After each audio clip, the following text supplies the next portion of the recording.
She's an award-winning writer, a hunting guide, archery and rifle instructor, keynote speaker, and all-around outdoors woman who encourages you to get outside, hunt, fish, shoot, and savor all that life has to offer. And now, here's your host, Mia Anstine.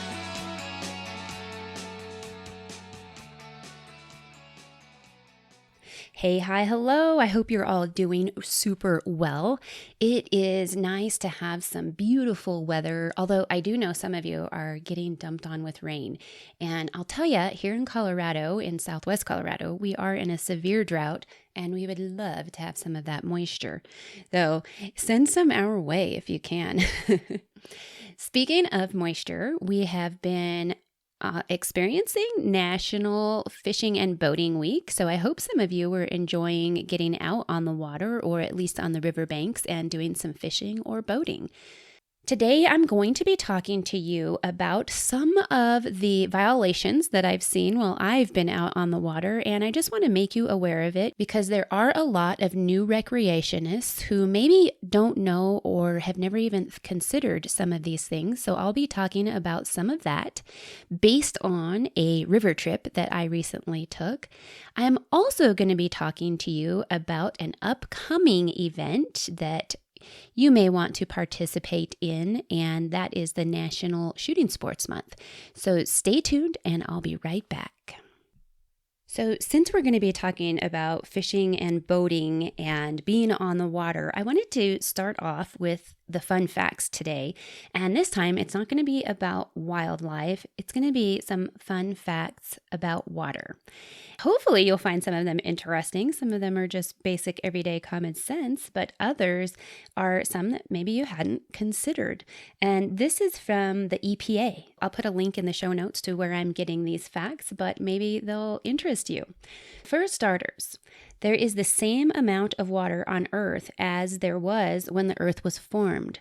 The water from the faucet could contain molecules that dinosaurs drank. Is that amazing? I think that is something that I had never ever considered, and I think it's pretty amazing. Water is composed of two elements, hydrogen and oxygen. 2 hydrogen plus 1 oxygen equals H2O. Hopefully you learned that in school. And I know I learned that in chemistry class, and it's something that I think is common knowledge. Let me know if you think so as well. Nearly 97% of the world's water is salty or otherwise undrinkable. Another 2% is locked in ice caps and glaciers. That leaves just 1% of all of humanity's needs, all its agricultural, residential, manufacturing, community, and personal needs.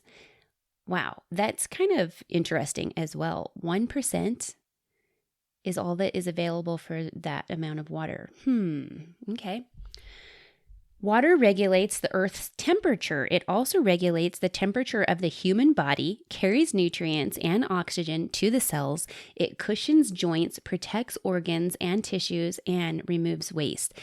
Think of that one. I will be referencing back to that one in just a little bit. 75% of the human brain is water, and 75% of a living tree is water. That one there, most of the time when we have a headache, if you just go and take an Advil or Tylenol or something like that to get rid of your headache, if you first try drinking water, you possibly have a headache just from being dehydrated. So remember that one. A person can live about a month without food, but only about a week without water. Again, I'm going to be referencing back to some of these in a minute.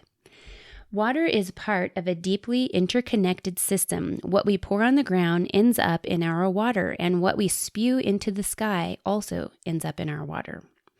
The average total home water use for each person in the United States is about 50 gallons a day.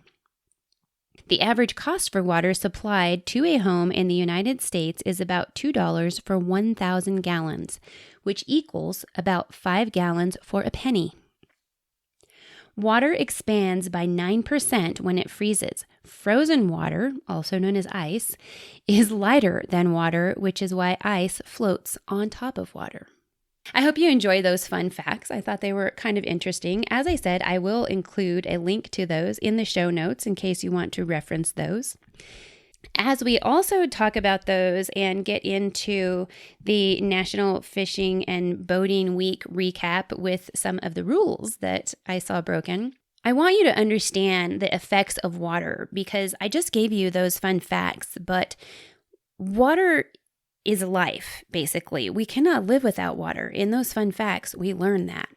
We need to understand that we obviously need water, but it's more than just drinking the water and getting rid of our headaches and supplying our brain. Water kind of has life, and water is life and has life, and that interconnects and correlates. There's a study that has been done and it's ongoing by Dr. Emoto, and he's a researcher of water.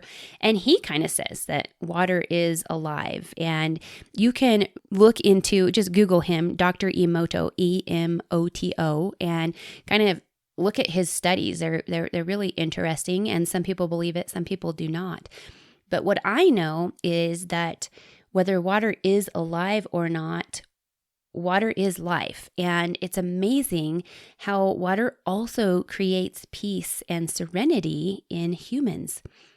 So does fire, and we'll talk about that maybe in a future episode. The peace and serenity that we find on or around or near water is something that you cannot deny. When water is moving, it is relaxing. And if you are having a lot of stress, you can go to a body of water, and preferably a moving body of water. When you have a moving body of water, that life in the water causes relaxation. It's amazing how if you have a waterfall or a little pond or something like that with a little waterfall movement into it, how relaxing that is. And that's why a lot of people enjoy having a little water feature in their home. Generally, if you can have a gently moving water feature, it will cause more relaxation than something that has a lot of energy. And I think right away when I'm talking about that, of like the water features at SeaWorld, they used to have a water show, kind of like that water show that they have the big fountains outside the Bellagio with music and stuff like that. Different velocities of water movement will cause different energies, but it is so peaceful to watch those. I talked to you in a past episode about the move and the stress that I've been having with the move and stuff like that. Well, this new place that we got, it came with a few things that the prior owners left behind. And one of them is a pond with a lily pad. And I have found myself drawn to that. I don't have a rapid irrigation ditch like I had at the other ranch, or have at the other ranch. But I'm drawn to this lily pad pond, and I got some fish to put in there, and they are primarily to eat the algae, but I find myself out there just zoning out, looking for the fish. And there are salamanders out there as well, which are eating the little fish that I hoped would grow to be large fish in the pond. But it's fascinating to just watch the water skippers and the salamanders and the rosies that I put in the pond, and look at that lily pad, and it causes peace for me in this unsettling time while I'm trying to get my house settled. So that's something that's really interesting, how water can relax us. Last week, for National Fishing and Boating Week, we pulled out the raft, the boat, and geared up the fly rods, and we went for a float down the San Juan River. And it is one of my favorite things to do. It's always a challenge because I do travel so much, and I have irrigation, all the things that I mentioned in the last episode. We have all these things to do, so it's hard to find time to get on the river. And we knew that the day that we went, the water wasn't going to be the best. It was pretty blown out. And by blown out, I mean that it's murky and muddy, and the CFS is just a little high. So it's not ideal for fly fishing. But we went anyway, and it was one of the best days on the river that I've had. And I will say the best day of the year, because it's the only day I got to get on the river all year. I didn't catch a single fish. I didn't hook a single fish. I didn't even have a fish bite my line and get away. I did move a couple that I could see, which, as I said, with murky water, it's difficult to even see the fish. So I was really happy to see a couple that I moved. And by moving, for anyone who doesn't fly fish, that means I cast my bug out there, and as you're drawing it, you see a fish kind of follow it to decide if they wanted to eat that or not. And sometimes you're pulling your line away too fast. It doesn't give them a chance to swallow the fly. So there's that whole situation when you're floating and fishing and you're just moving across so much water and you're floating along with the water, rowing backwards to try to slow up, to try to hit those spots that you're going past a little too quickly. Speaking of rowing backwards to hold up, something that I did see along the way, and I'm going to be talking based on Colorado laws. I know that rules do vary from state to state, so you do need to check in your area. But on the river, we did also see some paddle boarders, which always fascinate me because I do have a paddleboard. We have several paddleboards, but I paddleboard on the lake. I don't know that I am agile enough to paddle on the river. That's pretty cool. If you have ever paddled on the river, let me know, like message me on social media or comment on one of my posts on social media, or you can email me. The email address is contact@miaanstine.com, and let me know about paddleboarding on the river. I am fascinated by that, and it's pretty cool. So by the way, in the show notes, I will link to paddleboards. I will also link to some PFDs, or personal flotation devices, also known as life vests. I'll link to some of those in the show notes because those are things that you definitely need to have on the river. I'll also include a link to a fishing shop that I have with my Amazon affiliate because you may be looking for some fishing gear. Also, in addition to the paddle boards, we saw some people in what are called duckies, what are kind of some inflatable canoe type rafts, and then people in their personal rafts. And the people in the personal rafts, I didn't notice them violating rules, but I think some of these people who were on paddle boards and the smaller type duckies, they looked like they were probably newer to spending time on the river and didn't know the rules.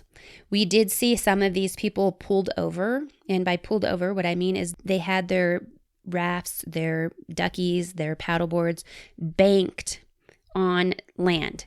And in Colorado, when you bank on land, it needs to be public land. You cannot land or bank on private property. That's called trespassing, and it's against the law. So when you get on the river, I would like you to look in your area, whatever state you're in, and learn the rules. Find out if it is legal to bank your boat or flotation, whatever your devices that you're floating down the river on, an inner tube, whatever it may be. I didn't see any of those on that day. But find out if it is legal to bank on private property. There is one section of property on the river where we float where they do allow you to bank, and they have a designated area. This landowner does because he doesn't want you all over his property. He has one spot where he allows people to bank their boats. So find out if that is okay. Another thing is, if the landowner owns both sides of the river, they probably own the bottom of the river as well, and you're not allowed to touch their property. That means don't stand up in the middle of the river. You've got to keep floating through private property or else you're trespassing. So check that out. Let me know. I'd like to know what the laws are in your area. I really would like to hear that. I'm sorry I didn't research every single state, and maybe someday I'll hire an assistant to do some research for me for that kind of stuff. But I would like to know the rules in your area. Can you just hop off on any bank in the area where you live? It'd be interesting to know. I hope that you got out on the water and enjoyed National Fishing and Boating Week. And I hope that if you had a day like I did where you didn't even catch anything, I hope you still found peace and serenity out on the water, because I sure did. I enjoyed it a lot. Now, I mentioned an event that's coming up, and this event isn't until August, but I want to mention it now because I would like you to start preparing and planning, because I am preparing and planning. And what is coming up is National Shooting Sports Month. So, in future episodes, I will be preparing us for shooting and giving you ideas on how to get out and shoot, as well as share the shooting sports. National Shooting Sports Month is sponsored by the National Shooting Sports Foundation, NSSF, and they have done this so that we can help promote shooting and safety, and not only for ourselves and our families, but to share that with others. So I will be sharing with you some ways to get out and shoot, some fun events you can do, and I'll also be sharing some safety tips in future months. If you visit the National Shooting Sports Foundation's website, again, I will include a link in the show notes. They actually have a website dedicated to Shooting Sports Month. I would like to share this because if you already are a shooter, hopefully you can plan an event or prepare a time and you can help grow participation. In the past year, we have just had an outstanding boom and growth of people who have purchased firearms. And so we need to get out and include them and involve them. I mentioned the A Girl and a Gun Club event that I went to. We can join chapters like that and go and participate with them. We can look for other organizations. If you would like to learn about other people that do have classes and clubs and stuff like that, I'll be sharing more of them in future episodes. I'll also share about retailers and ranges, other ideas of things you can do. So stay tuned to future episodes. Start planning events for August for National Shooting Sports Month. And also, when you're out shooting, if you'll share on social media, use a hashtag Let's Go Shooting, okay? Or you can hashtag National Shooting Sports Month or hashtag NSSF. So those are some that you can use. Also, tag them and tag others when you're sharing these pictures so that you can spread the word. If you were to tag me in your Let's Go Shooting picture, I will share that on my Instagram story. Or, if you're tagging me on Facebook, I'll share it on my Facebook page. So do that and let's go shooting. And speaking of sharing and promoting, I also have spoken to you about advocating. I wanted to share with you a presentation that I had shared of opening an award that I received for some of my advocacy and promoting that I do. So I hope you enjoy this, and I'll be right back. Hey, hi, hello. I hope that you're doing well. I am doing today's recording because I received a package yesterday, and when I started to open it, I knew exactly what it was, or at least I think I know what it is. I wanted to share it with you because part of why I received this is because of you. And I hope that you are as excited about it as I am. It came from SCI and has my name on it. And of course, it's a fancy box. So I think that it is the President's Award that I had talked to you all about, or I guess I didn't talk to you about it. I shared it on social media and I don't know where all I've shared it, but today I want to share my unboxing of it with you because, as I said, this is because of you. I think it's my President's Award. I also received a regional representative award. And so I received that first. So maybe that's what this is. I'm not sure. I think it might be the President's Award because an SCI chapter in Texas actually invited me down to their event, and they wanted me to come down as a regional representative and help with their event. And I'm always willing, like, okay, let's go. If you have followed the Mac Outdoors podcast, you might know that I have a little bit going on in my life right now. So I've been super busy, and usually I don't let that slow me down. But right now, I don't know why, I just felt like I need to slow down a little bit and I need to ground. And why I say I need to ground, and I'm going to give you a little backstory before I open this with you. But I feel like I need to ground because we actually just moved from one ranch house to another ranch house. And so my home base is upside down right now. I've got my backdrop going in my office, and I actually had both sides going in my office until yesterday. I had an interview with the Wild Initiative podcast, and I was looking for my microphone, and I had to go through all my boxes. And so now I have boxes everywhere again, piles of stuff, and I can't find my microphone. And, anyways, I'm trying to get settled in my new space, and it's been a challenge because I've been traveling. I've been to DC, I've been back. I've been to Grand Junction, I've been back. And we've got irrigation that we're doing. We've got cows that are calving. We've got all this stuff. I've been working rodeos for my daughter because she's an official photographer for a local rodeo, and she's had a hard time finding somebody to work her booth. So Mom, here I go. And I figured working her booth wouldn't be a big deal because I can sit at the booth and I can write my articles. By the way, I had a deadline that was there, and I've been working on this article for a couple months, but the deadline comes and it's like, okay, we got to get this finalized, settled, get images for articles and so forth. And I figured I could do it at the rodeo, but guess what? She is so busy that I didn't have downtime at the rodeo. So there's all this stuff, and that's just a little tidbit of the stuff. I'm trying to reset. And so I didn't go to this event in Texas. And then lo and behold, what it was is they wanted to present me with my SCI Presidency Award or the Regional Rep Award at that event. And so I feel really bad because I told them I just can't swing it. I've got too much going on. I can't get people to cover for me on this other stuff. I have another article that there's a deadline. And these deadlines, don't get me wrong, I love writing and I love that I have these jobs. And so deadlines are good things to me.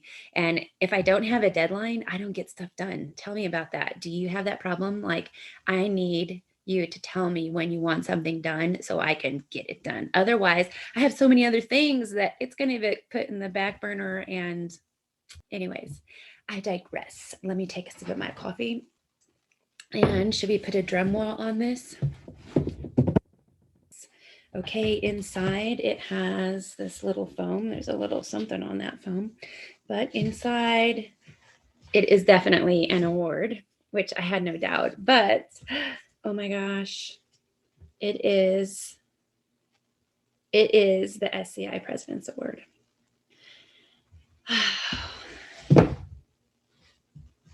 As I said, I really wanted to share this with you because it says, in recognition of her hard work and dedication to SCI and its mission of protecting the freedom to hunt.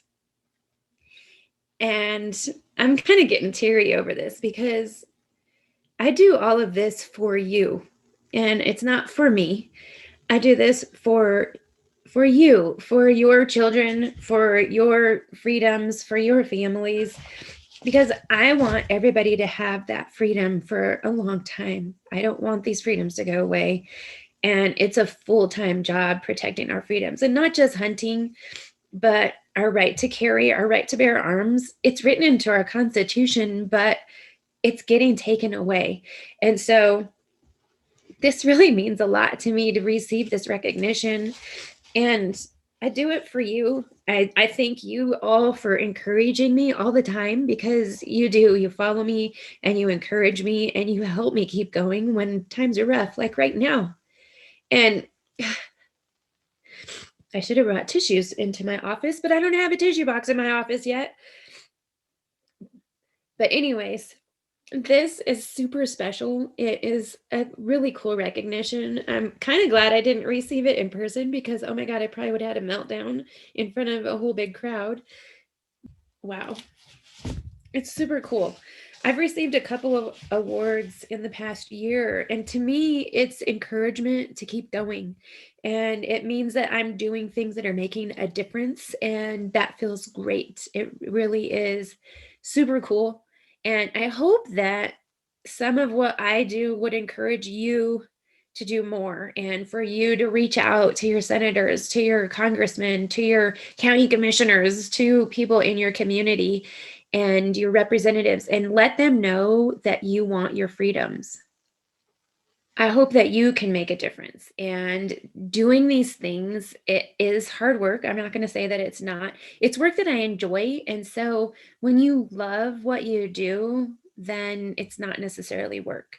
I hope that my sharing this with you today would give you a bit of inspiration and encouragement. And I want to thank SCI for the recognition. I want to thank SCI for what they do, because I've talked to a few different people about SCI and what they do. And SCI isn't about going on a hunt. SCI is about teaching about hunting. And yes, there is hunting involved. SCI is about conservation. It's about habitat. It's about teaching the next generation. It's about reaching out to our communities. And part of why I joined SCI, and actually 100% of why I joined SCI, is because of what they are doing legislatively at our capitals and the nation's capital and in our states. They are protecting our freedoms and our right to hunt. I don't know if it's our right to hunt, but it's our right to go find food. And we all hunt for different reasons. I'd like to know what your reason is for hunting. If you can tell me about that, I'd love to hear it. I'd love to hear your story about how you got started and so forth. But I joined SCI on a national level because of their protection of our freedoms to hunt. That's also why I joined the NRA. I didn't join the NRA to be like, oh, hey, I'm a gun owner. I joined the NRA because I saw attacks a couple decades ago on our freedom to bear arms. And that actually isn't just our freedom, that's our right. We have a right to defend ourselves. But that's why I joined those two organizations. And SCI, I've kind of gone further because I went to a chapter event and I learned that it's not just about a fundraising banquet. SCI, the chapters are doing things in our local communities. Check it out in your area, find an SCI chapter and see what they're doing in your community. The chapter I originally joined is the Four Corners chapter, and I'm also a member of their board of directors. I'm looking for other members on that board so I can step down, because I'm also the state representative, the regional representative for the state of Colorado for SCI. So I have a lot on my plate. It'd be helpful if other people would step in, join, and volunteer and help on these. The Four Corners chapter, they donated to the NRA YHEC program that my daughter was a part of several years ago.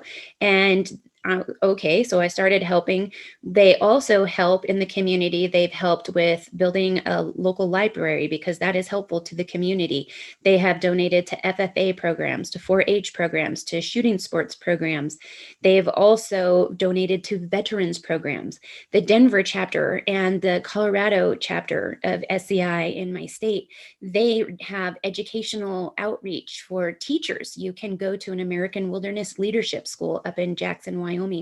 The teachers get continuing education credits if they go up to that program, and they learn about conservation, habitat, ecosystems, and other things like that. They also produce events, sporting clays events that are fundraisers to feed the hungry. The Denver and Colorado chapters have wild game feeds and they feed hungry.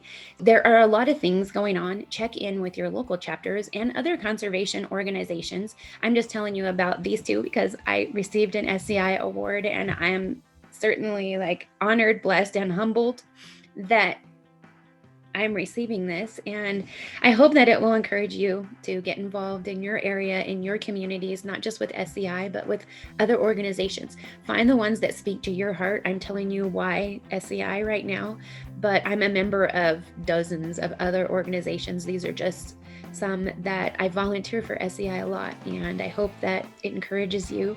I hope that you are fighting for your freedoms and for the things that you love, and I'll talk to you next time. Bye. Thank you. Thank you for your encouragement and for your support. I really appreciate it. I hope that you enjoyed today's episode, and I hope that you will get out and advocate as well. I don't do anything that I do to receive awards, but it sure does feel good to receive recognition. I hope that you have a great week, and I will talk to you next time. Have a great one, my friends. Again, if you would like to get in touch, the email address is contact@miaanstine.com, or reach out to me on social media. I do love interacting and making friends there. Have a good one. Talk to you next time. Bye, guys.